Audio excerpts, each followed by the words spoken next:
So I want to preface this video by saying I released the finale already of the Toshiba T1000se, but the problem was I was missing a ton of footage. So if you've already watched this video, it only covered the EL backlight. So that video will be deleted, and the actual missing footage, I just found this footage, it will get added onto the video like it's supposed to be and then re-uploaded. So if you're watching this video now, well, that's why. So you're going to see the EL stuff again, but it's going to be at the end of the video like it's supposed to be, but then all of this footage will be re-included again because it was missing. That was my fault. So taking accountability on that one and fixing it. So here we go without further ado. Howdy, everybody in YouTube land. Welcome to part 3 of the Toshiba T1000se restoration series, when it used to just be a dead repair, but now it's turned into a restoration series. So, a couple things have transpired. Remember, we ordered this belt, this 8.6 belt, which we're going to try and see what it does, because I'm curious if it works. It should work, but you never know, right? This is all you can buy now, as far as I can tell. Now, I did find a forum discussion that happened after I filmed the very first video, where someone had a supplier for the belt that did work, and, well, that link is dead. They don't offer it anymore, and that's happened within the last year. This is the only one I can find, and this is that Turntable Needle site where you can order belts for Walkmans and VCRs and all this other stuff. So, we have that one. But also, the second thing that has transpired is someone in the Usagi Electric Discord server decided to 3D print a belt with TPU filament, 85A Shore. I don't know the other equipment. I have the actual instructions along with the STL and CAD files in my Discord server. I've got it posted in the resources channel, so you can print these if it works. So we're going to try that out too, because I took these measurements, and not only that, he also had a T1000 and had that drive, so he took his own measurements as well. We're going to try both. Now, the problem with TPU is if you pull on it too hard, it'll stretch, but it won't return back. So you got to put this on extremely carefully. So we got two options here we can try, and the person who also sent me this disc here. I don't know what's all on this disc. From what I understand, there's an Apple IIe emulator for DOS on here, but other than that, I don't know. So, we're going to start with this belt here, get it into this floppy drive, and we're going to test this drive, and let's hope it works. But also, we got to replace the EL sheet in the first one we had just done a repair on. So, we're going to lump that into this video as well, and that hopefully will conclude our entire series. Crossing my fingers, because it's been crazy. Alright, so the newly manufactured one does fit. It does. But, I am concerned because it's almost too tall. Because remember, we can only get them in this height. And if you look, it's kind of riding the pulley there a little bit. You can kind of see it off the pulley, just a tiny bit. And it's pushing up against the circuit board. So I have my concerns. I have my concerns that it's not going to work properly, but we shall see. And if that doesn't work, well, then we'll try this 3D printed one. Because at least with this, we can continue to print these as they go bad because we have the file. Unfortunately, we're going to have to use the caddy from the other drive, because look what happened here. I don't remember if it was like that before, but it sure is now. So we're going to need to use the one from the parts drive that I fucked up. So let's swap that out. Just kind of loosely set this in here. So let's see what happens. Alright, we have the battery in here. Wow, yeah, that EL sheet is a lot brighter. Press any key, default. It's going to do the memory test. Boot from ROM DOS.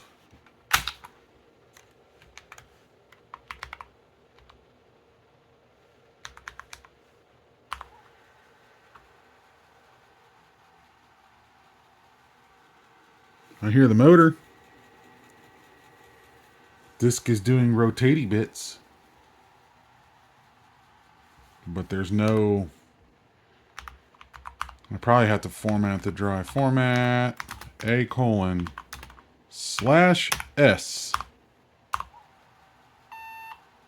Nope. I was having this problem with the, oh, yeah. With the, Gotek as well. It's F:9. Yeah, I don't know. I have to go look that up. Alright, so it's not really working. Nope. Track 0 bad. That is not working. Alright, well, I need to get a known 720K disc and see if that actually works, because that's kind of what I had going on with the newer Toshibas. When I would just use a random belt like that, it would never able to read the disc. I can hear it running, but it's not, something's not quite right. Alright, so I've got a couple of these floppy disks left over from when I was working on the Toshiba T3100. So let's try these. I know these are properly formatted, so let's see. A drive, DIR, see if it'll read those. Oh, it does. It is working. Huh, okay. So, alright, so we know that one's good. So the drive is working. It just won't format that one disk, which that disk could be bad. Who really knows?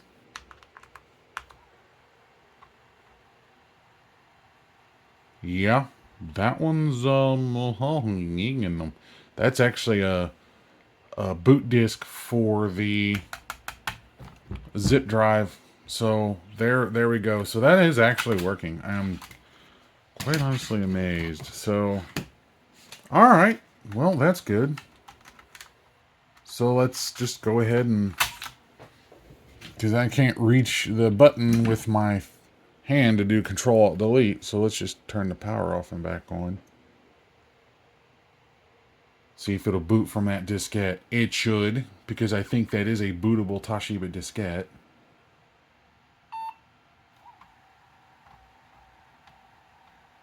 Yep.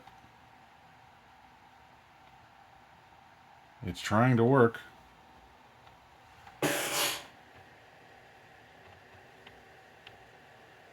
So yeah, that drive is working. IBM version. IBM DOS. Alright, so okay. Hey, what do you know? The drive is working. Now, the problem is going to be formatting. Let's see. I need to be able to format a disk. We need to be able to format a disk because the disk, I don't know if that format command actually works. So, let's figure out what disk this is. Oh yeah, that's the one I just tried, so. Shut the power off. Back on. And we'll boot that one, which has my Palm zip driver. So it should look for the zip drive, which is not connected. A zip drive would be infinitely useful for a machine like this, but... So here we go. Oh, I got the LCD in there crooked. It's going to drive me nuts.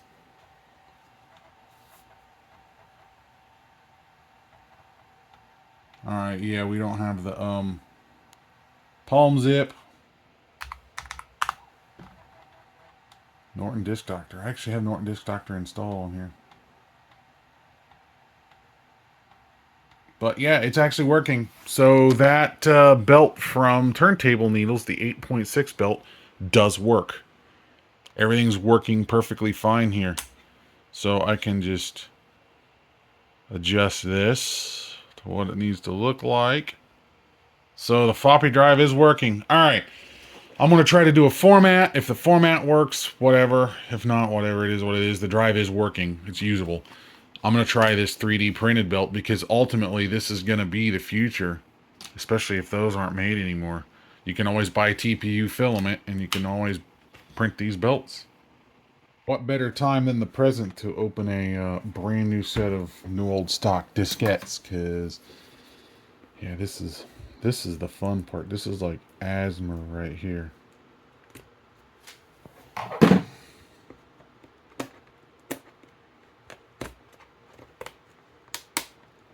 Didn't give myself much to work with, did I? There we go.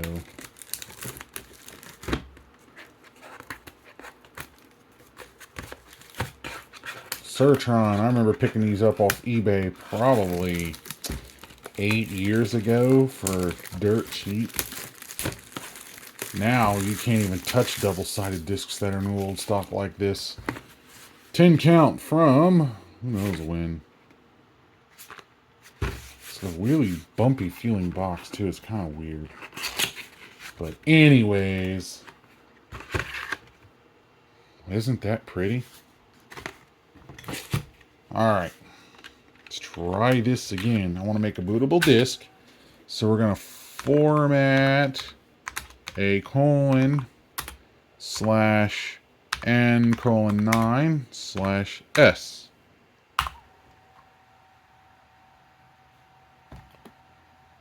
Oh, it's got to go to the C drive. Oh, come on. I forgot my DOS already. Give me a minute. Try this again. Format a:/n:9/s because I want to make it bootable. There it goes.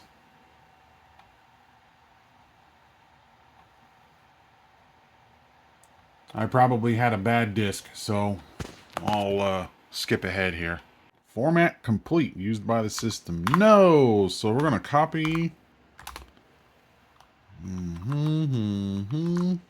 to the A drive. There should be enough space on a 720K disk. Now, I don't think this drive works with 1.4 megabyte high density disks. I could be wrong, but I don't think it does. I'll try that in a bit. Let me go ahead and get this copy done. Everything should be good. But it seems to be working fine. So yes, in the meantime, you can get these 8.6 megabyte, 8.6 inch belts from turntableneedles.com, and they will work in these drives. There we go. All files are copied to the A drive.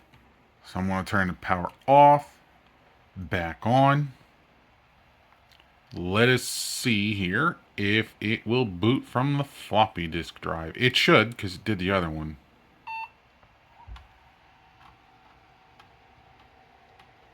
Yep, it's working fine. We are good. Alright, we're going to try the other belt. Alright, so I got the belt out, and the print quality on this belt is actually not very good, but for what it is, it's not bad either. But there's like little stringers here that I had to chop off, so I'm not sure what's going on there. Also, these print lines, which are inevitable, might cause this thing to try to ride along the shaft in a weird way, but we'll see. So we know that that belt over here works perfectly fine, which is a traditional belt, so we're going to try this TPU belt. And if it works, I'm probably going to leave it in here, because why not? I mean, you can always make new ones, right? So we'll give this a try, because this is a solution that you can print up if you have a 3D printer, and see what happens. Well, as sketchy as it feels and seems, it's in there. It's a little tight, but it is in there. So here we go. I'm going to plug you back in here, which is the cable for the motor. And we're going to get this thing back together and see if this thing works. Crossing my fingers because this is the future. All right, here goes nothing. The 3D printed belt is in the drive. Put this floppy disk in here. Plug the power in. And we'll see if this guy works. Spun. All right, let's see if this thing actually boots.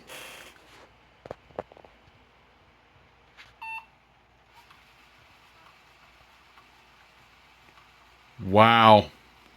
It's working. So yes, 3D printed belts work fine. Wow, I'm impressed. It is working. Wow. Hey, so yes, the 3D printed belt works. It's a little bit louder and noisier, but that's to be expected with the print lines.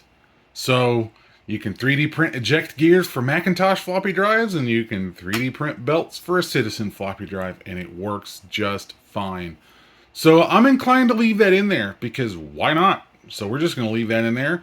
I'll put this in my spares just in case it doesn't hold up, but otherwise I'm leaving it in there. So with that out of the way, we need to actually start getting this thing put back together. So, all right, so we have a screw we have to reinstall over here, and we got to get the bracket in here and get the faceplate put back on here and all of that stuff. So, not too bad. Not too bad at all. I'm glad that actually worked, because holy crap. So yes, you can still buy the belt new, but you can also 3D print one, and you can find the 3D print files and the instructions on how to do it in my Discord server. Alright, that's in there. I'll tell you what, that's a pretty sight to see. An actual floppy drive that's working now. So, there we go. Okay, so now we just got to get this thing put back together. Because that was the only thing left, was this dag-nabbed floppy drive. We got the DC converter and everything all in here, so we're good. Now that I have this guy put all the way back together, finally, after about a year and a half, I want to see if this will actually read high-density discs. I don't think it will. But we'll try. Holy crap, it does. I didn't realize this drive is a high-density drive, but it is. I thought for sure that was a 720K only drive, but I'm wrong. That is a high-density drive. Okay, that's cool. So it does read high-density discs. Alright.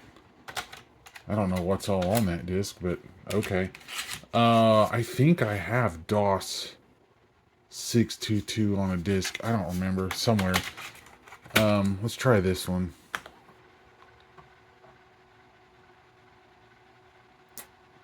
I think this is a 2E. I don't know. It looks like it's bootable. So, okay. Let's reboot it with that disk installed.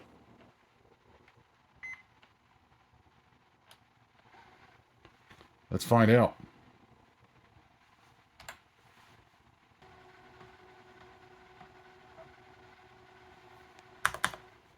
.622.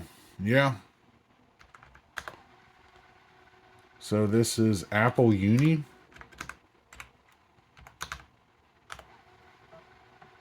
I don't know. We're going to find out. Apple II emulator. Force the use of CGA. Oh. I don't know how to use this. I have to look at the manual. But that's not the point of this video. So, let's see. I have no idea. But that's not the point of this video. The point of this video was actually getting this thing to work. But that is... Oh, you know what? That is cool. Well, actually, you know what? Disk drive, slot 1. Let's see. Set. Change image file name. We'll exit that. Exit to Apple.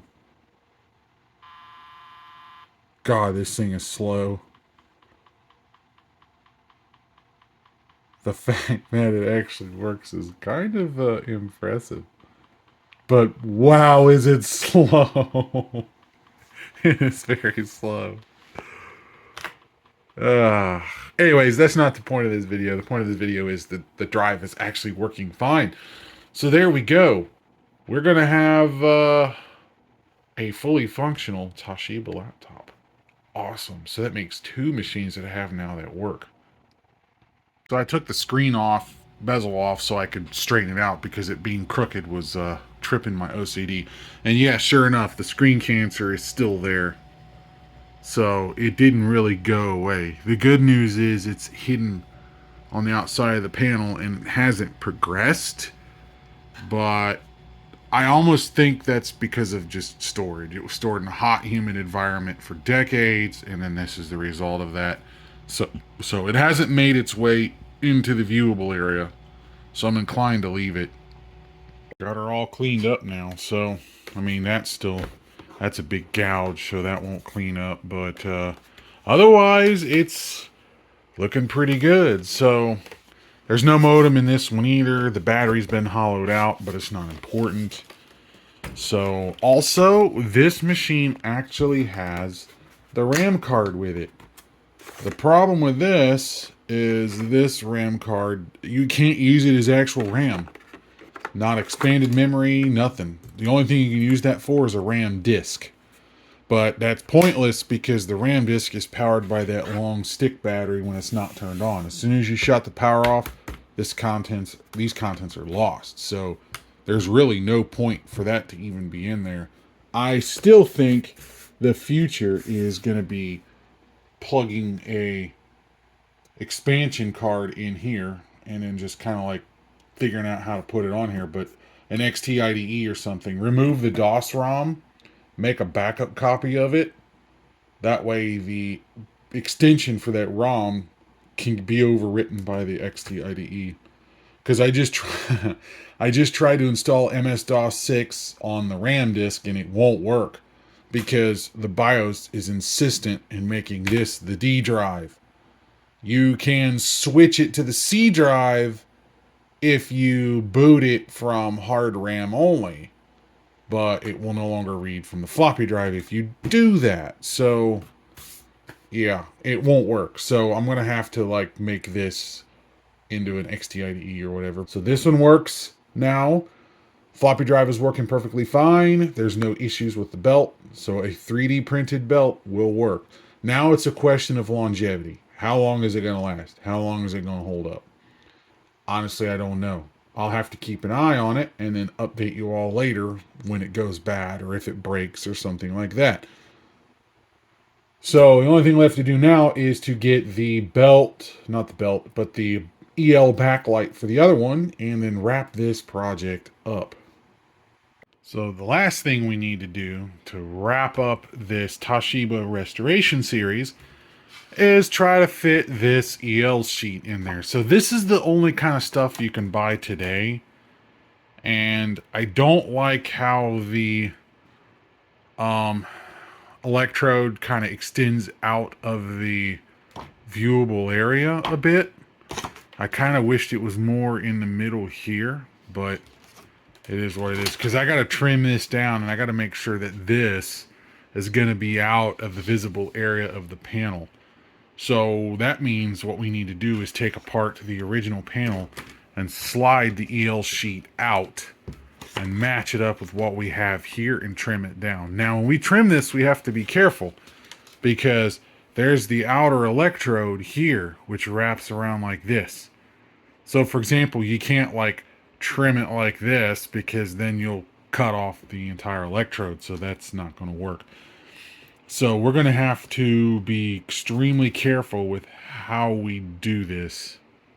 Well, unfortunately, looks like we're going to have to go with a bigger sheet. And here's why. Because here's the area that's visible. Well, kind of. And it's too short. Doesn't quite make it. Crap. Well, this is an A5. I'm going to have to order an A4 sheet and then cut it down. Actually might just fit. So I took the original out, and it's not as long, but height-wise, it might actually fit. So what I did was I measured it off against this and I trimmed it. I also trimmed it down to the electrode a bit so I could center this better within the viewing area. And I'm able to get it to slide in here. You can just see it slide in. So I think we're actually golden. We'll see how it works. That, unfortunately, the electrode's going to cover the screw, but is what it is. So I'm just going to trim this and probably solder that onto it. I'll just cut it off because this is shot. This is totally wasted. This thing is very, very dim. So, a lot of hours. EL sheets fade with use, so. Alright, so we're going to get you. And actually, before I even do any trimming, I'm probably just going to jerry-rig this thing in here and see what it looks like, because why not? Let's see what it looks like. Alright, so let's give it a try. I just kind of got it jerry-rigged in here. We'll see what it does. But I'm kind of concerned that that is going to be in the way. I don't know. We'll see. Let's see what happens. Hey, there we go. Wow, that's so much better. I can actually see it now. Wow. I mean, it's not quite making it. I can kind of move it around a little bit. It's not quite making it. If I push it too much, it'll be off of there. Really, an A5 sheet would, or A4 sheet would work better with a little bit of trimming, but it's acceptable. Although I do see some backlight. It's not as uniform, not as pronounced as this stuff is, because this stuff provides a lot more uniform light. But you can't buy this anymore. So, next best thing. Hey, it works. Works really well. I dig it. I'll live with it. Let's just hack that in there. Curious what it's going to look like with the bezel. I might need to trim this off on this side a bit and push it in a little bit more, possibly, to try to center it up better. Yeah, because I'm trimming on this side a little so it can get pushed in a bit more. But I think I'm happy with that. And there we have it. Both Toshibas are fixed. This one is significantly brighter than that one, and this is the replacement film. I almost wonder if I should just go ahead and get a replacement film in that one, because that one's kind of not very good either. Anyways, I'm gonna leave it alone now. I think I've had enough fun for one lifetime with these machines. So anyways, they're completely repaired, ready to go, and I can finally conclude this video now. For this is what, part 3? So EL sheet, floppy drive belt, everything's all good to go. So if you enjoyed this video, don't forget to hit the like and subscribe and all of that fun stuff. Please feel free to leave a comment if you have one. Until next time, guys, thank you for watching.